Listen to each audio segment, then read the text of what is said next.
What's up, everybody, and welcome to the Swolecast. We are getting closer and closer to the season. So much has changed in the past week, really in the past 24 hours. I want to bring on my host, Peter Overzet. That jersey is looking very nice, very nice. And I want to know if you did this to trigger Tuttle. You know, I didn't. I was actually embarrassed because this is what I was wearing last night. Top Shot, and I haven't changed since. But I do figure I haven't got to check in on the Top Shot Bears chat in the Better Collective Discord, but I assume things are going pretty well in the Top Shot Bowl chat. I don't think anybody's written anything in that chat since you guys moved to a private chat. The Top Shot Bulls chat, the RG Top Shot Bulls chat has been bopping for the last 7 days. Okay, the latest message, Tuesday, August 17th. The Gretzky drop has to be at least 50% less than the Brady long term, right? Is that Britt Devine? Yeah, Britt Devine. Who are the biggest Top Shot Bulls in the Better Collective? Is Cam still leading the charge? I think me and Cam probably. Yeah, just like when you really think about Bulls and money distributed through the economy, you got to think about Soccer David. I mean, we're here. We are here. Just the whole space has just gone nuts. And yet we still have fantasy football to talk about, and people tune in for the fantasy takes. Do they, Dave? Do they? Yeah. So there's this bit going around, legit or bit. It is 100% a bit. When someone asks for, hey, let me get your top experts for the fantasy space in whatever area. And lately people have just been tagging me. Well, someone asked for keepers, a keeper expert. Maybe it was Ryan McDowell. I forget who it was, but whoever it was, both Peter and Tuttle answered Soccer Dave. That was Tuttle's good joke. I saw his. I was just tailing his. Okay. I wanted to pile on. Well, all I know is I got a free 25 followers out of that. A free 25 followers. We pumped your follower bag disingenuously. For right now, I'm trying to give people good advice, honestly. Can you imagine people that oh, cool, I'm going to follow him. And then they scroll down my timeline and there is no takes at all about any sort of keepers. It just set the bar low and raise it as we go. That's the story of this show. All right, Davis, let's lead off with some of the news. I want to take us back to less than 48 hours ago, almost 24 hours ago. You fired off a tweet in typical Davis fashion, and it said, "Give me one logical reason why you would draft James Robinson over Darrell Henderson." And then you put in parentheses, "You can't." Yeah, it was a classic Mattek tweet bomb. Last I checked, it has 133 replies. I've responded to 0 of them. I was like, I had some errands to do, and I was like, okay, my work day is about done. I need to just get some engagements while I'm off the clock. And I went back and checked one of the football Slacks I'm in, and Leone and Amico were talking about my tweet, and I was like, you guys fell for the classic Mattek engagement trap. You let me toss just a grenade into the middle of your day. I don't care at all what's happening, and you guys let it stir you up. It was just so funny. Fair enough, but you have been the Henderson truther. Yeah, no, I'm eating it, dude. It's gonna be the fantasy space. So take us behind the scenes. This morning, you see the tweet. Sony Michel traded to the Rams. Yeah, I'm doing kettlebell swings at the gym, and I go to go check my phone, and I see I have a bunch of ats and Slack, and I've got a bunch of Twitter and I'm like, this can't be good. It's never good when I pick up my phone and I have that many notifications just in the middle of the morning. And I pretty much have already went through the first 5 stages of grief. I was actually in the middle of some drafts. I took Darrell Henderson at 52 in one of them, and I was like, oh, well, it's probably okay. And then I was like, dude, is he just totally dust now? Like, is it just totally dust? And I went back and watched Sony Michel from last year. He looked okay. Like, he looked more like Georgia Sony Michel. But this is where I'm at now. He's going to lose. Henderson loses like the top 5 running back outcome. Like, I don't think he's going to get like 250 carries and 70 targets now. I think it's going to be more like 180 carries, but still he should maintain a lot of that passing down work. And that was what I was most bullish on anyways, because when Gurley was actually really good for the Rams, they were throwing him the ball a ton. They haven't thrown the ball to the running backs all that often the last 2 seasons, but it was because they were playing arthritis Gurley and Malcolm Brown on third downs. And I feel like with the removal of a consistent third wide receiver, you know, they've had Brandon Cooks, they've had Sammy Watkins. Last year, they were playing lots of 12 personnel with Everett and Higbee. They don't have a second tight end on the roster. I actually think the target expectation for Henderson should be fine. All right.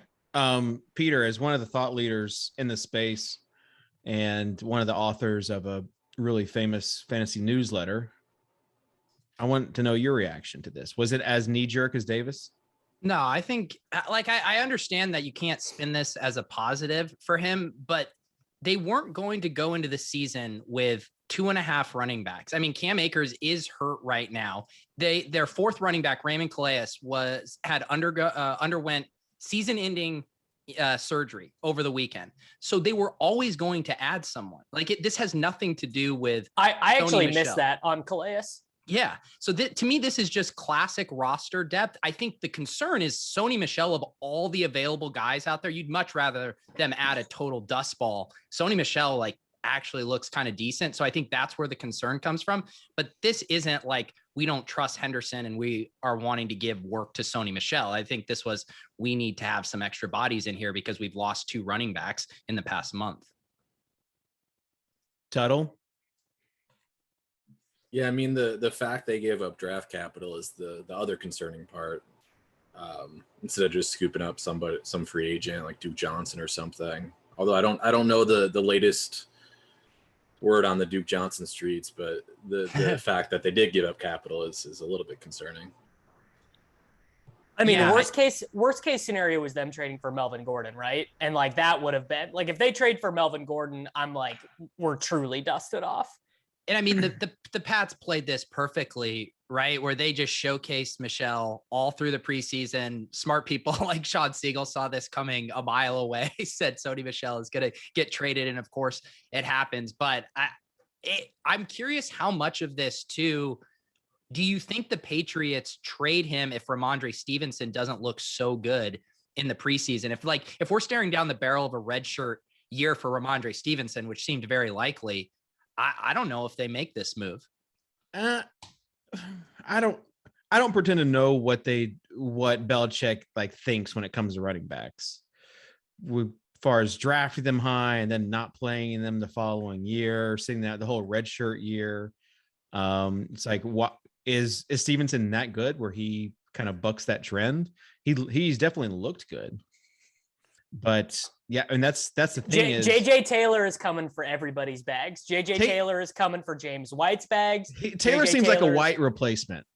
But he doesn't really catch passes. If you go look at what he did in college, he was actually much more of a, pretty straight. Like he had 587 carries at Arizona and 62 receptions. Like he's coming for everybody's bags. I have a bad feeling about this as it pertains to JJ Taylor and all Patriots running back bags. So yeah.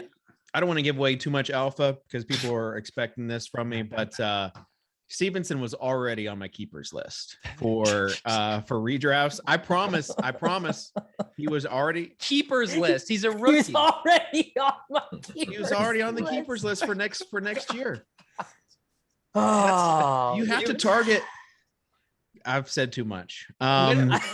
When are you going to release a Spike Keep it behind the paywall. Yeah, I need the Spike Week version of Dave's Keepers, and you release your 2022 keeper list in August of 21. Okay. Callaway was already on the list. Oh, yeah. So literally every guy that's getting steamed. Stevenson. Well, why do you think they're getting steamed now, Peter, is the question. Because they were on the list, dude. They were on Watkins. Yeah, it's the soccer day bump. They were on his newsletter list. So this guy caught a touchdown in preseason, so he's on the list.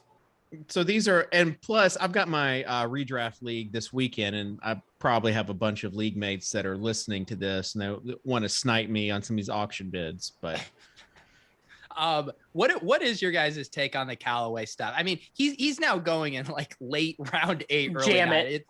I'm so mad. I'm so mad I don't have more of You're him. jamming him at his new price. He wears number 1, dude. He wears number 1. Okay, it's not just. So Davis's analysis is number 1. I don't. Jesus. How do you get paid to do this? It depends on if he fills out his work logs or not. But aren't you scared of Chris Hogan, bro?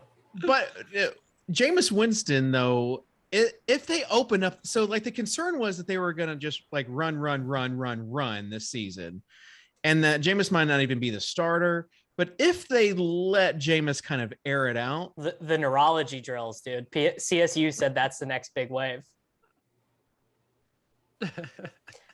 If I can be serious about Marquez Callaway for a second, please. I mean, first off, like wearing number 1, obviously it's just David. You just said you're going to be serious. That's your only talking point. So he's got the right size and the right agility stuff to play slot or outside. So you could see him getting some of the easy slot stuff when Deontay Harris is suspended, or if he does well at that, because Traquan is going to play outside. The Troutman injury, I think, is pretty nice for him, because if Troutman had any passing role at all, he would have had a chance to do that when Deontay Harris was suspended, while Michael Thomas was out.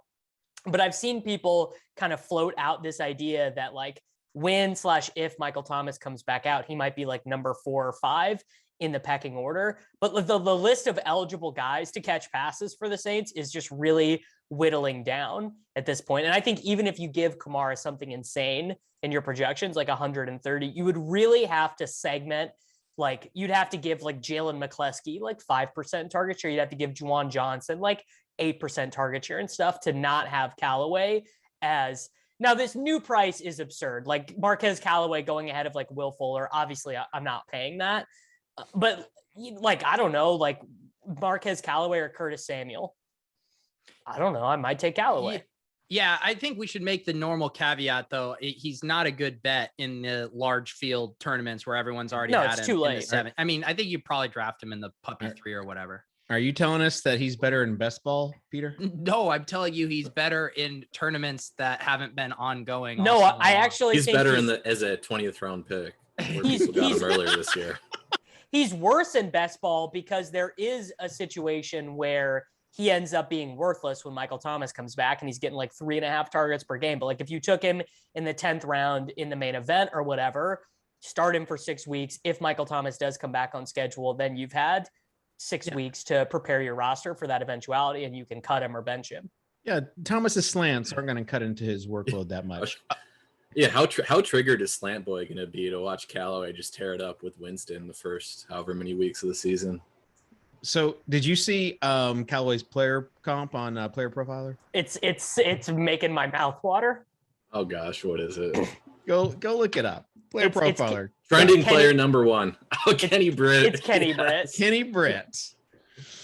Kenny Britt had some off the field issues, some attitude issues. Is he as big as Kenny Britt? See, that's what I was. Kenny Britt, I thought was like 6'2" or 6'3". Britt is taller. Britt is taller. Was a house. Yeah. But Callaway was like, if you weren't a UT fan, you didn't even know this guy existed. But then again, that's sometimes why the college dominator scores. Sometimes you have to add a little bit of context, because Tennessee has been known to just squander talent. Another guy on the Saints that they did not utilize well at all, Alvin Kamara. Like, imagine they played Jalen Hurd. They started Jalen Hurd over him for 2 years. Like, I mean, this is Dave. This is Dave being a Vandy fan, by the way. Like, oh, Tennessee doesn't know how to use their skill position players. I mean, why not both? Why not add some analysis? Why point out the ineptitude of the Tennessee Vols coaching staff? All right. Well, What? Hang on, real quick. While we're on the Saints, what's our Ty Joe take? Is he the number 2 behind Kamara? So to me, it sounds like it's not that Tony Jones is having this amazing camp and looks so sorry. great. Yeah, Tojo. I thought you were talking about Montgomery for a second, who I forgot even like existed until that game.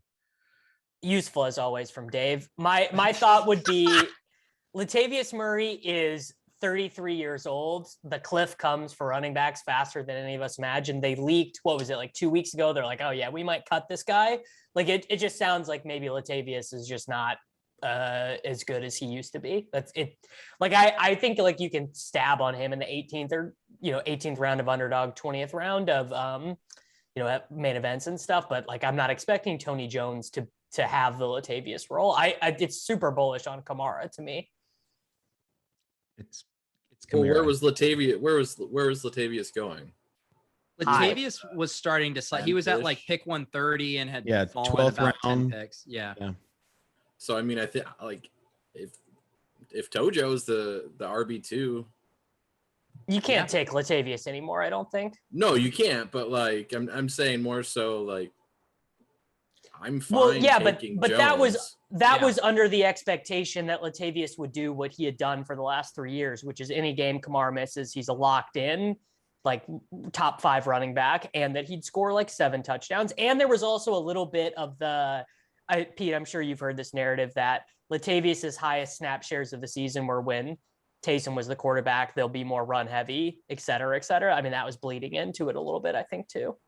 Yeah. Well, I mean, I think Tojo should probably be going. I just love saying Tojo. It is a great nickname. He should probably be going where like Alexander Madison goes, around pick 150. Like why shouldn't he be there with Damian Williams and Madison? Yeah, that's kind of what I'm saying. Like, do we like the only reason why you would argue against that is if you think the RB2 role changes now and downsizes. Kamara randomly starts, a bigger role. Yeah, it just seems like even when Kamara has been incredible, they still have wanted to keep him at that like 65% snap share. They've never wanted to go full blown McCaffrey with him.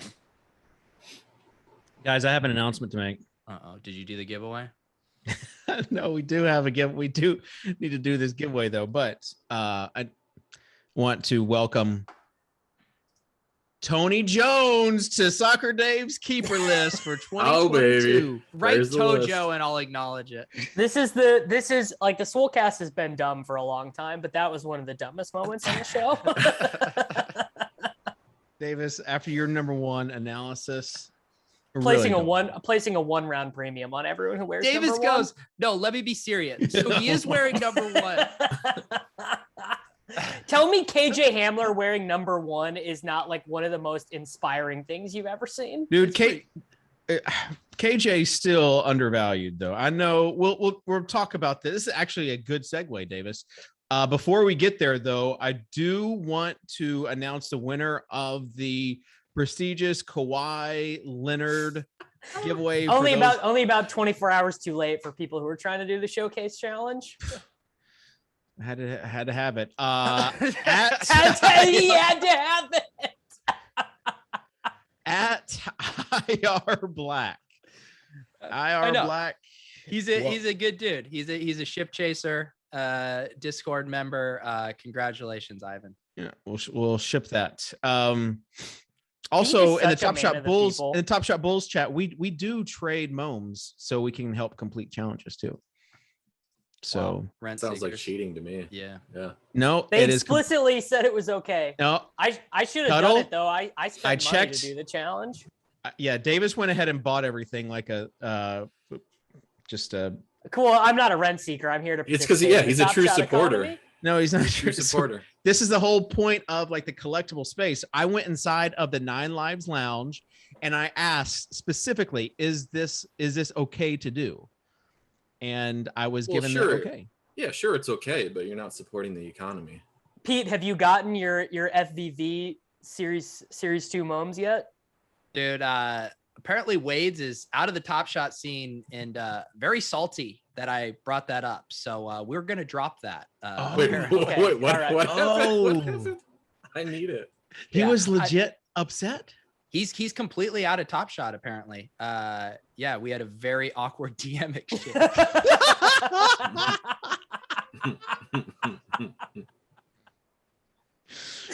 Oh, dude, the internet is amazing. Like it never ceases to amaze. We should send Wade's.eth something to his wallet, like a bottle emoji.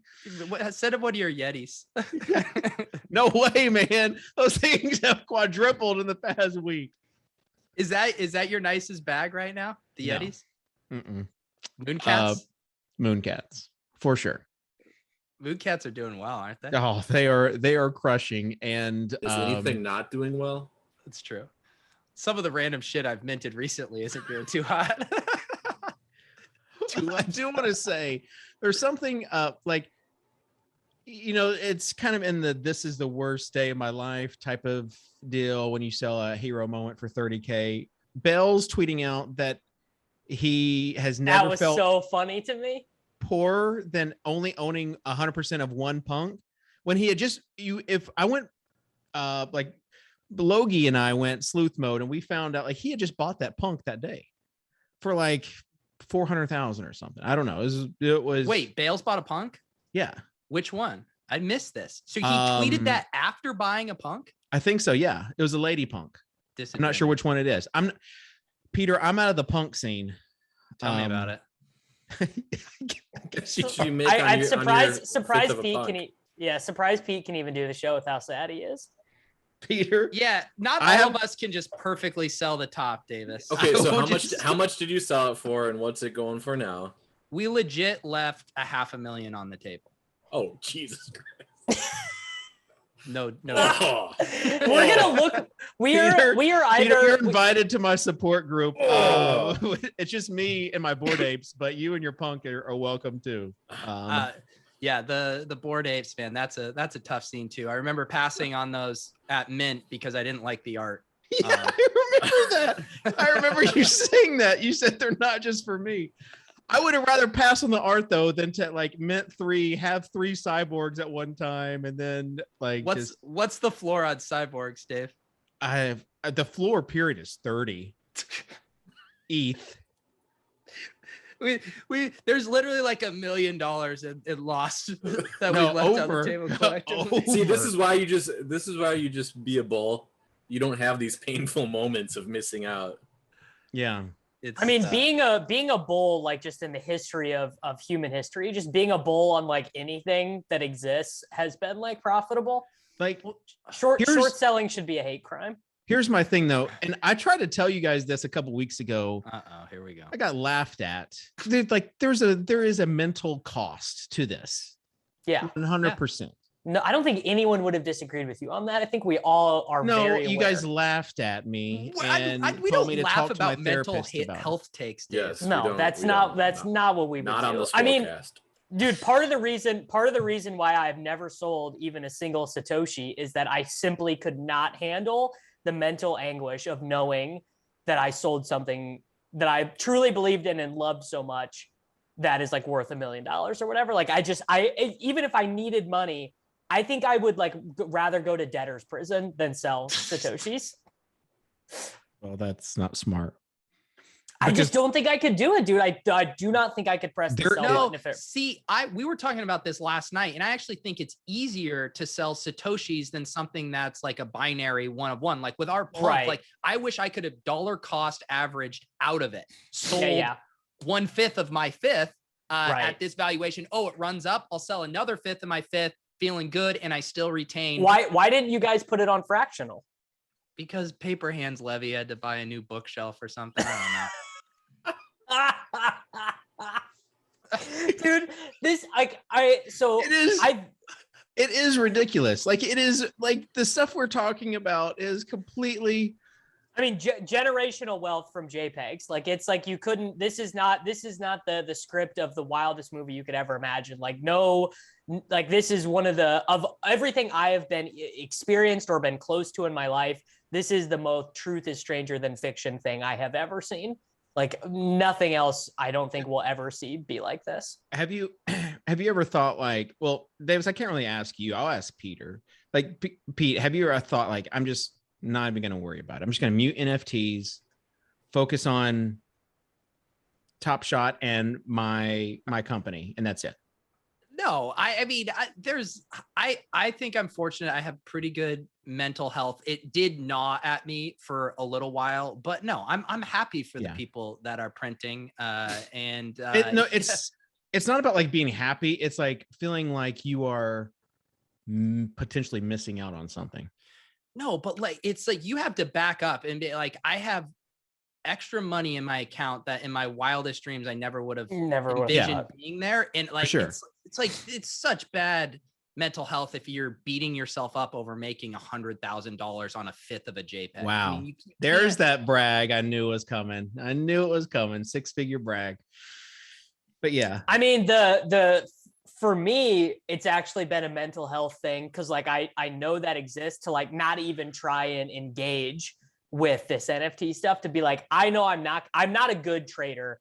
I've never been. It's just not in my skill set. So like the idea of like minting these things and monitoring floors and always having access to your ledger, so you're not too far away from it, and you can raise the floor or lower the floor or whatever. Like it all just sounded like too much. It's mental health to not be like minting pudgy penguins or whatever, or lovely ladies. That's where I'm at too. Like I don't have to. Like I enjoy the moon. I feel like I know enough about moon-cats now, and everything goes around that I can just like focus on like moon-cats and like another project. But there's like 100 different projects popping up every day, and that's what's tough to like figure out what you're like. There is a cost. Yeah. And so I will say that like, I'm not muting it like, oh, I don't want to hear about it, but I am in a way muting it in that you hear people like Logie and the people who are crushing right now. They are, it's not a joke. They're not sleeping. Like they're getting up, like people are in Discord and Twitter. There are 900 Discords. And I'm just not doing that. I literally know there's opportunities to be made, like quite literally underneath my nose, like in the Discord. And I'm still like, I'm still getting my 8 hours of sleep. I'm still doing everything else I need to do. 8 hours of sleep? I'm getting 8 hours of sleep. Yeah. If you don't, biggest leak you could ever have in your life is not structuring your life to get 8 hours. If you're living half a life, Davis, you don't get 8 hours. We can't have these conversations when we don't have kids, though. You gotta I'm gonna check back in with Davis when like, he's got 3 kids that have to be up at 6 o'clock. They're getting Benadryl every night, bro. We're sleeping 8 hours. You drug your kids to sleep. Hey, Steve, can you remove that from the? Is being a parent, like, I mean, I'm sure it's amazing. Here we and go. It's great and everything. Parenting tips, dude. How do you not get 8 hours? Like, I have no parenting tip to give you. It just feels impossible. Along with my keepers list, if you sign up for the Swolecast today, you get Davis's parenting tips, where he just tells dads sleep more. That's all you gotta do. I'm tilted. I didn't get the Naomi Osaka NFT. I know, I missed out too. I really wanted it. How many? Dude, 5,000. 5,000 on the first one. It says there's 4,600 people ahead of me. Did I make it? Oh, look at this guy. Oh my God! Look at how many tabs you have open? How many tabs you have open? Yeah, cheater. Just one on my phone. Cheater. Have you guys watched this Naomi Osaka documentary on Netflix? No. Dude, it's amazing. She's dope. She is amazing. Mental health, yeah. I'm a huge fan. She gained a lifelong fan for me from Davis. You have a relative that is in the tennis scene, like it runs through your blood. Yeah, she's really good, or was really good. She's older now. I think she's like 38, 39. That's really old. Still in the Olympics though, right? Or is she still playing? She was still in the Olympics, but she won a gold medal at the last Olympics, and she did not medal this time. Her name is Mattek, right? Like that's Bethany Mattek Sands. There you go. All right. Okay, so let's we were going to talk about Hey guys, it only took you 30 minutes for NFTs to take over the show this time. Well, dude, it's I didn't care about NFTs for like months, and it was a very conscious decision, and Top Shot pumping like has like the juices flowing again. Oh, remember last week when we were doing the legit or bit? Guess who was listening to us about the fantasy football and the blockchain? I told you when we were doing it that it was own the already moment. A thing. No, it's different than Ricky's thing. Own the moment. Yeah, they're coming out with their own fantasy football thing. I was waiting for Kitchen to pump his bags from some. Yes, whale, some wedgie whale. I mean, some nonsense. Yes, some nonsense project he minted over the weekend. pumping my. Actually, I have a serious question that I would like to address to Peter and to Soccer David, because I think Tuttle and I are aligned on this.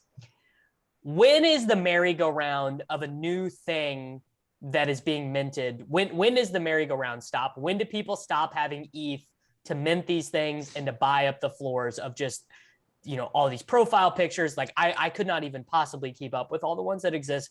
What is your guys' best guess to when the merry-go-round ends and what it will do to the NFT economy as a whole? I mean, the one thing that makes me think it'll go longer is everyone is just reinvesting their profits into the next project. Like it doesn't seem like people are taking a lot of cash off the table. And from the opposite side, you have a company like Visa and institutions that are now buying punks for $1 million. And then those people that have $1 million are investing in other, there is like a little bit of trickle down as well. I don't know what's going to end. I've already said to myself, the next profile picture thing, there's got to be utility to it. It's not about the community. There's got to be some sort, this is where I was going with the Bales thing, is because when he tweeted this out, he had a profile picture. I'm like, well, that's a new profile picture. It was some NFT and I had to go find out. Yeah, I minted some of those last night. Got to be just to be careful. And that's what Logan and I were talking about. We just got, it worked with Top Shot. So you got to tell smart people. Yeah, the one thing I would say, Dave, about that is the new, vaporware projects are hip to you because they're promising all this utility. Exactly. And that's the bullshit. So you say I want utility, and they're like, you're gonna be able to have a video game. Here's a play to earn. You want play to earn? You got it. Yeah. So, yeah, as far as new stuff, it's most of it is just gonna go back to zero. Play to earn is sick though. I love the idea of but some people think some people think that in and of itself is kind of like a Ponzi scheme, but it is what it is. You've got rocks and frocks and socks and all these projects. All right, speaking of rocks and frocks and socks, let's get to Drew Locks with the Denver Broncos. Broncos announced that Teddy Bridgewater is going to be the quarterback. I want to know, Tuttle, you had a thought that was different than what most people's thoughts. Most people's thoughts were Jerry Jeudy. Oh yeah, Jeudy. Let me retweet this pro Jerry Jeudy thing I had done earlier. Everybody was patting their backs on Jerry Jeudy. Pete is just assaulting my brand on the show today. Here's a clip of Jerry Jeudy, what he could do with Teddy Bridgewater. He looks so good. Dude, the micro strategy of setting up a video in the morning has just really been paying dividends. All right, Tuttle. Well, I did miss the drop apparently. Oh, sad face. No, so my take, and it was more of a sarcastic tweet than anything else. Get out of here. Go figure. But it's also as a Noah Fant bag holder, is that Ian Thomas last year was absolutely miserable. I do think that was more just the personnel. There are a lot of weapons in Carolina last year. There are a lot of weapons in Denver though this year too. But he's not a quarterback that relies on the tight end position. He'll feed his receivers. So as a Noah Fant bag holder, I am a little bit worried. I've got so much Fant. No, yeah. Don't be worried, dude. That was an Ian Thomas stat, not a. Yeah, I think stat. so too, and more of a schematic thing too with the Panthers. I think more than anything, but I just remember Ian Thomas tilting me. I would try to go to that well a couple times last year for 2,500 on DraftKings, and it just never worked. Well, and I was talking to one of the big Broncos QB truthers, CJ Kaltenbach, the Siege. And he was talking about how dumb. So he's got some good tweets out there. Davis, you had some good tweets about Henderson. He's got some good tweets about Drew Lock. This is your last chance to get Drew Lock before this preseason game. The books haven't moved. See, he had a good one yesterday where it was, how does this not win $1 million? And Drew Lock was his QB too. Yeah, dude. I will say I've seen some of Siege's draft boards. Both he's good. Like at FFPC, he's good. He's crushing it. His drafts are really good. It is actually a huge upset, but he's actually really good at fantasy football. I don't think it's a huge. I think that when people just don't good ever, at season long fantasy. Like season long fantasy has always been a thing because he also puts the time into it. So it's not like it's not just like a typical DFSer who just shows up for the draft. When you have his college basketball March Madness rankings, you can really do anything. So anyways, we're talking about Shermer. Shermer's style though is like safe kind of passes, which fits the Bridgewater scheme. And that makes me think that there's going to be lots of completions going around. You remember when he had Sam Bradford, when he was offensive coordinator in Minnesota, and Bradford set the record for accuracy. And who was the tight end? Was Kyle Rudolph the tight end then? I mean, I think he was, right? So I have tons of Noah Fant. I hope he's still. You're I just hope trying he's to pump the bag still. Yeah, like what are you doing, dude? We're talking about the scheme for the Broncos, Davis. There are a lot of mouths to feed, though, is the problem. Are people still excited about Hamler? Yeah. Yeah. I would say the guy everyone's kind of losing enthusiasm for is Sutton. Yeah. Because everyone's high on Hamler. Everyone's super high on Judy. Everyone's high on Fant.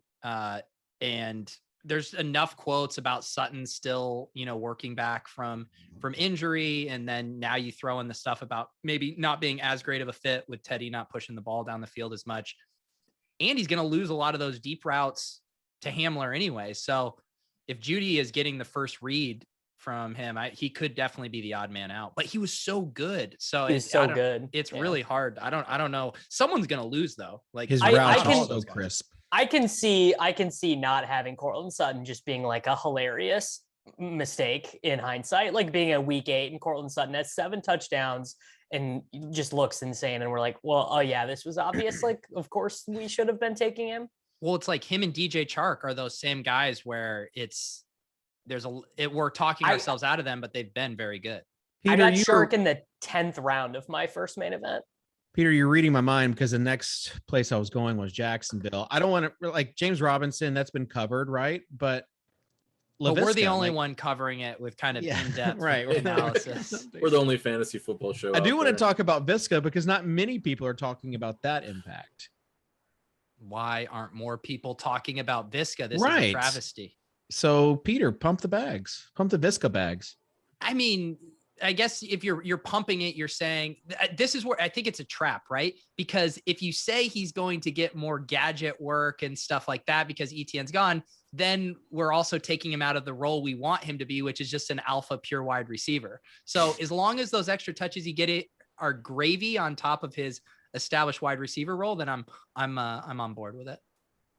I actually think the only thing it does is it just he was going to lose some slot stuff to ETN. It sounded like they were going to play him there some, but I mean, they're not playing James Robinson in the slot. So he feels like he's very safe there. And like, normies just love Marvin Jones Jr. Like I bet Soccer Dave has Marvin Jones Jr. like locked and loaded week 1, ready to jam him in single entry. Like normies freaking love this guy. And I had never got it. Like what is because he scored 4 touchdowns a couple times against the Packers every time.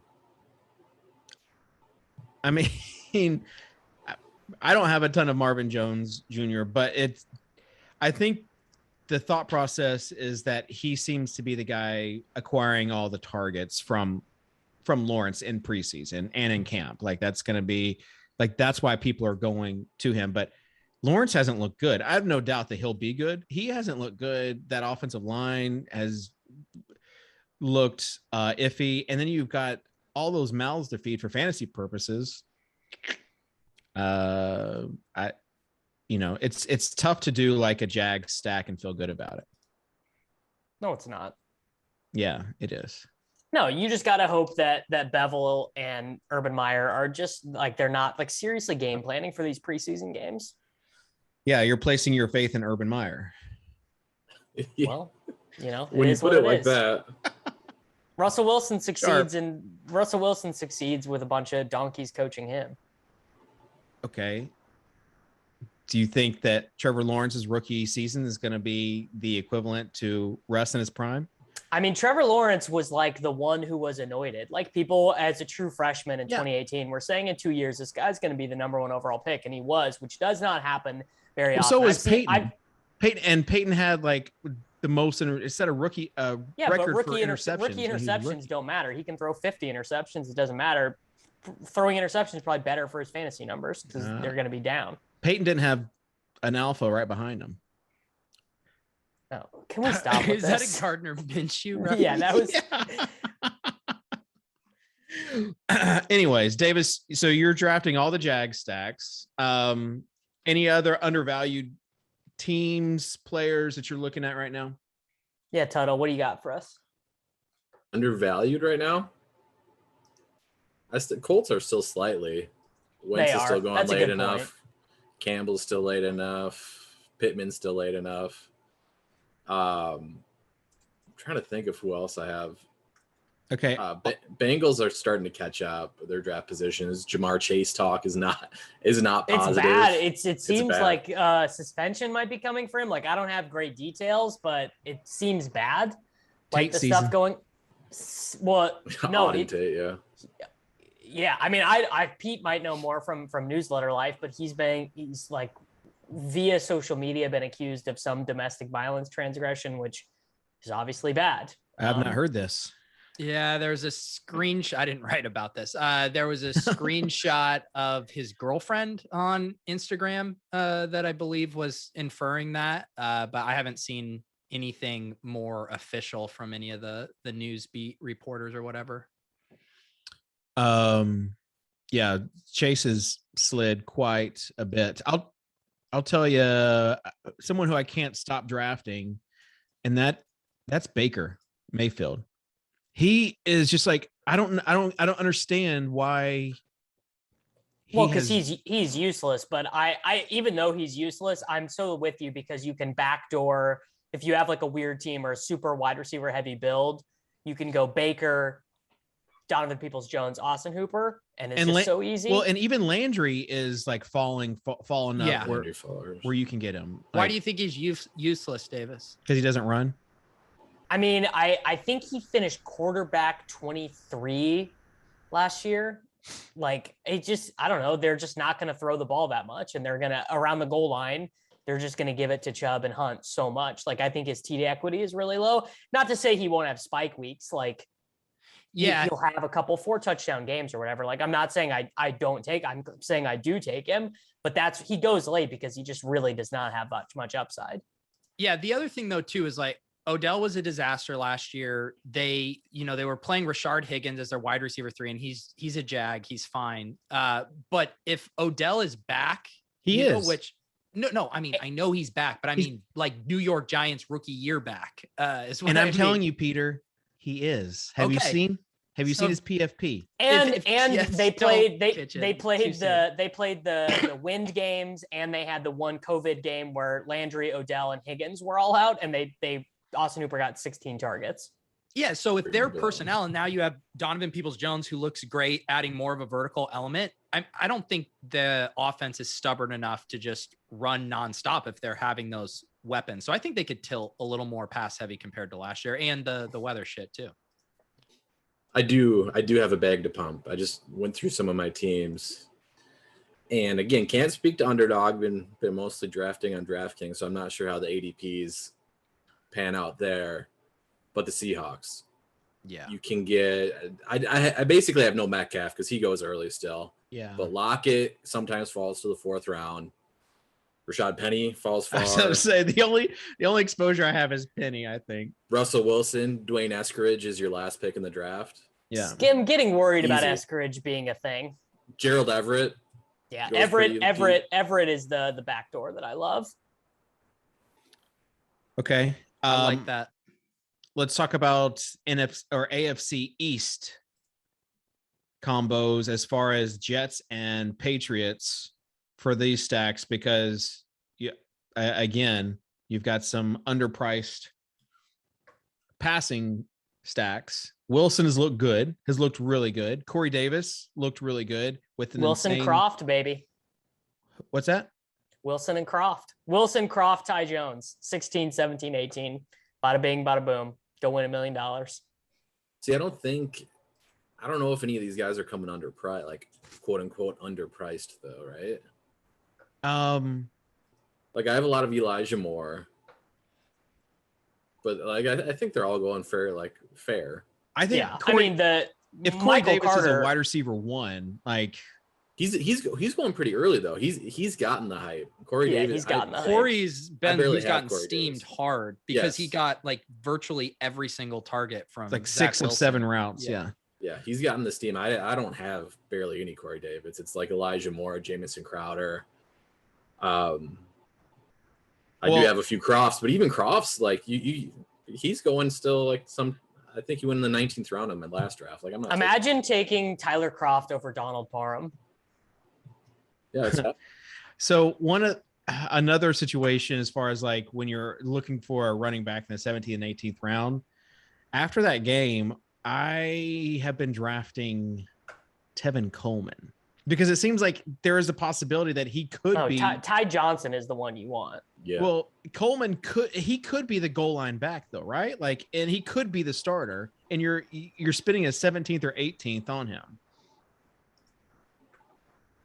Yeah. No. He's going earlier than that, I think, too, by the way. Not an underdog. It's just Michael Carter has this egregious ADP. He was playing in the 4th quarter of their second preseason game. Like, it's not good. Yeah, I don't know. He's now at like Davis in that big dog. I took him at pick 116, which that's a much more reason. I mean, he was going in the 7th round. He was going late. Yeah. No. Pick 78, 79. Yeah, I have a few early shares of him. Ashamedly. I think the thing is, right, at the start of the gate, Tevin Coleman early downs, Ty Joe passing downs, and then it's if Michael Carter's good enough, he could eat into either of those roles. Yeah. The Myles Gaskin, we talked about in last week's show, but the Myles Gaskin shares that we got until that game on Saturday were nice because he had fallen at the same thing. Pete called it. Pete said buy the dip. Yeah, Pete and I called it. So let's. Jacoby Myers would be the other guy I wanted to talk about. He's getting steamed too. See, I haven't been playing too much on DraftKings, but it seems like he's not a discount. He's steamed. On underdog, he's still relatively. I guess my point with Corey Davis and Jacoby Myers is if they are wide receiver 1s with their respective teams and getting so much of this target share, shouldn't they be up there even more potentially than being with the wide receiver 3s? Maybe.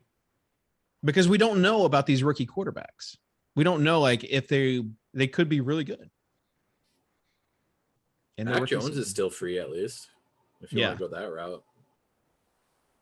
Myers. I mean, isn't there certainly a chance that we look back and Trey Lance's ADP is one of the funniest things of all time? Like Trey Lance is my second most owned quarterback.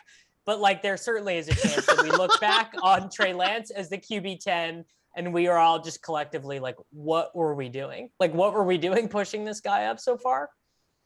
Oh, you're saying up for a while. He's starting to fall back down a little bit now. Yeah. Well, he fell 4 rounds. Nervous. He fell 4 rounds during the first half of the preseason game, and then shot back up 3 rounds after the 2 touchdowns in the second half. But if you watch him play though, if you grind the film like you do, Davis, someone mute Kitchen.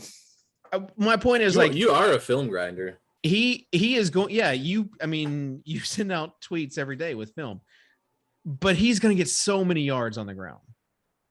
He's like as fast as Fields, but he's 240 pounds. The key is though, like how much is he going to play? Like what I think is going to be hilarious is if Andy Dalton wins that first game, because then you can't really bench him for another 2 or 3 weeks unless he gets hurt. What are there any like on the DraftKings Sportsbook? Is there a line right now on Fields starting week 1? What is that price? I'm just curious my hand. Yeah. I'm so confused. Did we just like jump from Lance to Fields? Yes. Were we not talking about Lance? Then thought that's what I thought we were talking about was and Lance. Then David randomly transitioned to Dalton starting. Yeah. Is that what happened? Potato. They are very mobile quarterbacks, same thing. Mobile quarterbacks. Right. Let's talk about Cam. They remind me of Dave Chappelle. Oh God. So, Lance is plus 300 to take the first snap. And Fields is not even listed. Mac Jones is plus 225 to take the first snap. Plus 300 on Lance, you said? At all. Plus 300 on Lance. All right. That seems about right. I don't Quite know. an interesting market for Houston Texans first snap. You can get Jeff Driscoll at 10-1 if you want it. Tyrod season. So that's giving it, there's a 75% chance that feels Jimmy high. Garoppolo is the week 1 starter. I'd like to bet the plus 300 on Lance. Yeah. All right. Closing thoughts as we head into one of the peak draft weekends for people's home leagues, Davis. Just draft a lot of wide receivers because we just saw with all of these guys how fragile every situation for every running back is pretty much. Like if That's you're true.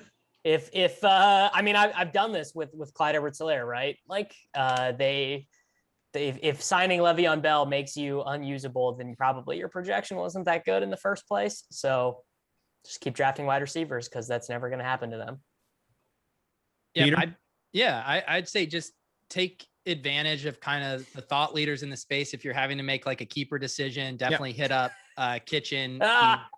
Super open. I'm always impressed by how willing he is to help people out in this community, and kind of what he's doing with the Dave's Keeper community is really inspiring. Yeah. Yeah, I mean, kind of leaking out some of these names one by one, but another guy on the list, you want to think of rookies, you want to think of guys who in next year could be in better spots, and that means undrafted free agents. Racey McMath. Not Racey McMath. He's not going to be an undrafted free agent next year, Davis. It's going to be an undrafted free agent. Stop it. Michael Gallup is a name. I don't think he's going to be with the Cowboys next year. I think he's going to be an alpha somewhere. You can get him for free, basically, in your drafts. You can't get him for free. Yeah, you can. What, 10th round? About? Oh my God. Dave is not touched a draft in 6 months. I have. I've got 10 slow drafts going right now.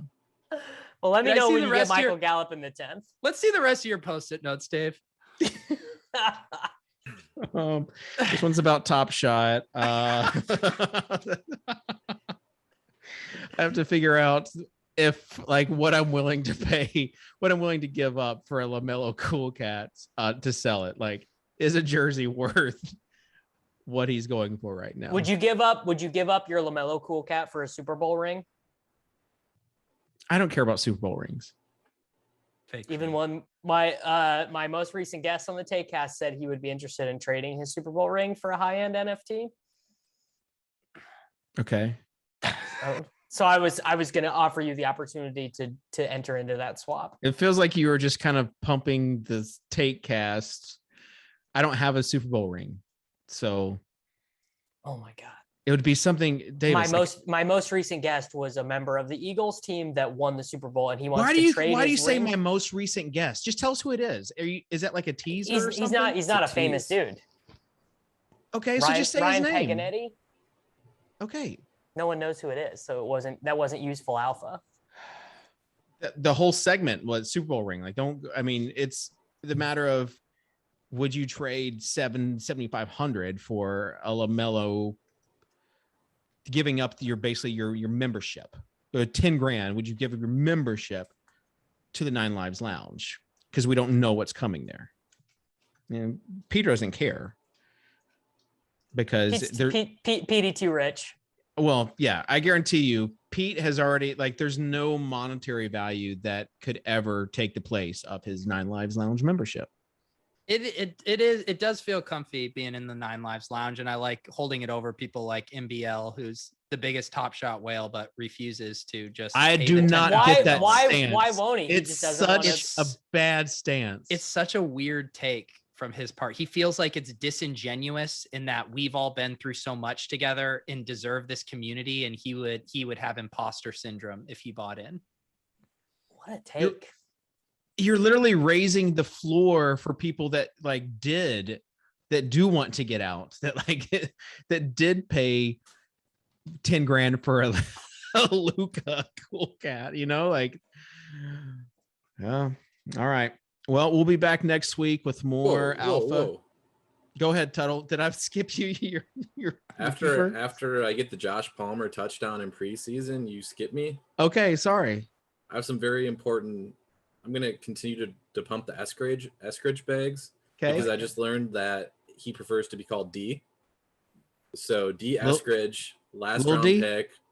Nope, just D. And Russell Wilson says every morning on the field at Seahawks headquarters, 5:45 to 6 a.m., he and rookie D Eskridge go over plays. Bobby Wagner is usually the other player on the field then jumping rope or working out. They're still due on the ground, Wilson says. Okay. There you go. D Eskridge. That's some useful alpha. Yes, D Eskridge. Now you can close. All right. Also, a plug. Davis and I are going to go do a best ball draft right after this. Tell us where they can go see it. On my YouTube channel. You got a YouTube channel?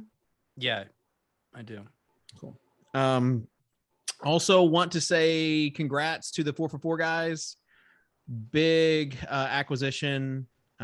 Josh Moore, John Paulson, TJ Hernandez, Luis. Those guys, they've been grinding for a while and they deserve everything that they get. Our good pal TJ told me this morning wouldn't have been possible if it weren't for FI. So got that going for us.